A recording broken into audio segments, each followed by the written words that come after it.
A key feature in pronunciation is stress. In previous lessons, I've talked about word stress, but now I'd like to take the time to talk about stress in phrases and in sentences. I'm sure you've noticed that in English, we do not stress every single word equally. We don't stress all the words equally because some words are more important than others. In this lesson, I'd like to help you understand the difference between content words and function words. You may be asking at this point, why do I need to know about content words and function words? Well, because then you'll know which words to stress when you speak and read aloud in English. Knowing which words to stress does not simply make your speech sound more natural. Knowing which words to stress can be the difference between being understood correctly and not being understood, being misunderstood, because stressing different words can create different meanings. The objectives of our lesson are to be able to identify content words and function words so that you will speak at the sentence level with correct and natural stress, be able to use stress for emphasis, and understand changes in meaning when stress is used for emphasis by other speakers. So let's move on now, and I'll explain the difference between content words and function words. Let's talk about the basic difference between content words and function words. Content words carry meaning. Function words help create grammatical structures. Content words are nouns, such as Jennifer, bee, beauty. Adjectives, for example, exciting, wonderful. Verbs, such as grew, and in the phrase have grown, it's the main verb, grown, that's a content word. Adverbs, for example, slowly, widely. Numbers are also content words, such as two, hundreds, first. Question words, for example, what, how, why. Long prepositions meaning more than one syllable, for example, against, over. Demonstratives, meaning this, that, these, those. Interjections, such as ow, ouch. Now let's look at function words. Most pronouns are function words. For example, the personal pronouns, such as I, you. Object pronouns, such as me, them. Forms of to be as the main verb. Modal verbs, such as can and should. Auxiliary verbs or helping verbs. For example, in the phrase had been wasted, had been are the auxiliary verbs, and they are function words. Many little words are function words in English, such as short prepositions, one-syllable prepositions, on, of, to, for example. Possessive adjectives, your, his, their, our, etc. Articles, such as the, a, an. And conjunctions, such as and, but, so. When we speak in phrases and at the sentence level, we usually stress content words and not function words. A stressed word is said more loudly, longer, and at a higher pitch, meaning our voice goes up. When a content word has more than one syllable, the stressed syllable will be said more loudly, longer, and at a higher pitch.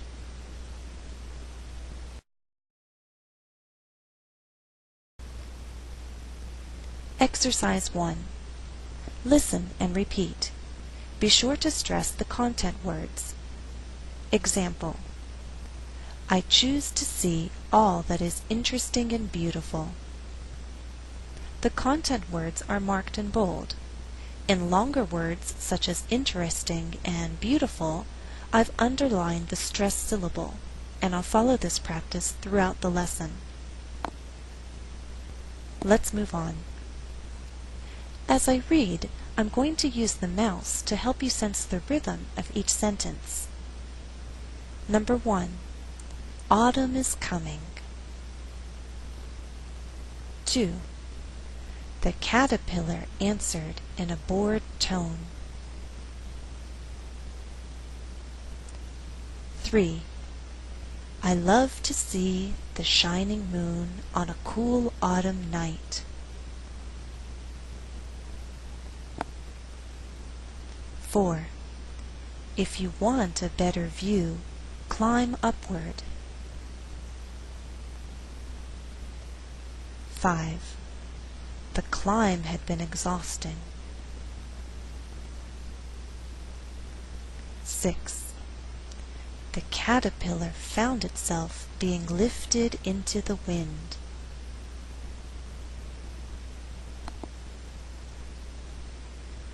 7. Stress within thought groups. When words are grouped into meaningful phrases, there is usually one word that receives the most stress. That word is generally the final content word. Example: I see the same world as you, but I am able to see past all that is saddening and horrifying. In this example, content words are still marked in bold, but the final content word in each thought group is highlighted in purple. That content word in purple is the one that receives the most stress in that phrase. Again, I see the same world as you, but I am able to see past all that is saddening and horrifying. Stress in fast speech. Native English speakers may break the rules of stress in faster speech. This happens most often when there is a phrase with a cluster of content words. Instead of stressing each content word in that cluster, the speaker may choose to alternate the stress so that there is a more natural flow and rhythm. Examples: The bee grew annoyed. In this sentence, we have three content words: bee, grew, annoyed. But I choose not to stress grew so that I have alternating stress. The resulting rhythm is the bee grew annoyed, dun da dun, 1 and 2. Next example: Autumn brings changes of astonishing beauty. Again, we have more content words than words being stressed.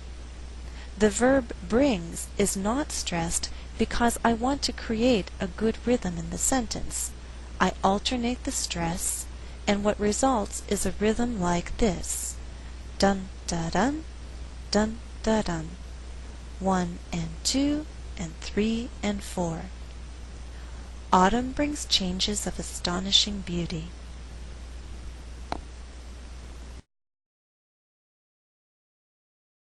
Exercise 2. Listen to the sentence as it is read at a slow rate and again at a fast rate. Identify which content words are stressed in each reading.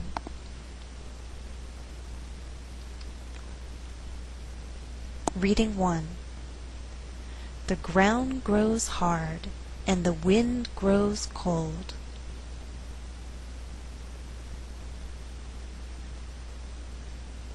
In this slower reading, all content words are stressed. They are ground, grows, hard, wind, grows, cold. Reading 2. The ground grows hard, and the wind grows cold. In this faster reading, only 4 content words are being stressed: ground, hard, wind, cold. The resulting rhythm is 1 and 2, 3 and 4. Dun da dun, dun da dun. Listen again. The ground grows hard and the wind grows cold.